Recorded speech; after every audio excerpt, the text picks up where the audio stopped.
ام المومنین حضرت عائشہ صدیقہ رضی اللہ تعالی عنہا سے مروی ہے کہ ایک مرتبہ حضرت زینب میرے گھر میں غصے کی حالت میں اجازت لیے بغیر آ گئیں اور مجھے پتہ بھی نہ چلا، اور نبی صلی اللہ علیہ وآلہ وسلم سے کہنے لگیں کہ میرا خیال ہے جب ابو بکر کی بیٹی اپنی قمیض پلٹتی ہے تو آپ کو مسحور کر لیتی ہے۔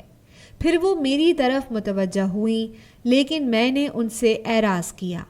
حتیٰ کہ نبی صلی اللہ علیہ وآلہ وسلم نے فرمایا تم اپنا بدلہ لے سکتی ہو۔ چنانچہ میں ان کی طرف متوجہ ہوئی اور پھر میں نے دیکھا کہ ان کے منہ میں ان کا تھوک خشک ہو گیا ہے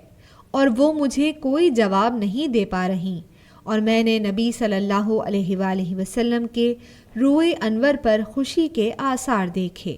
مسند احمد، حدیث نمبر 23523۔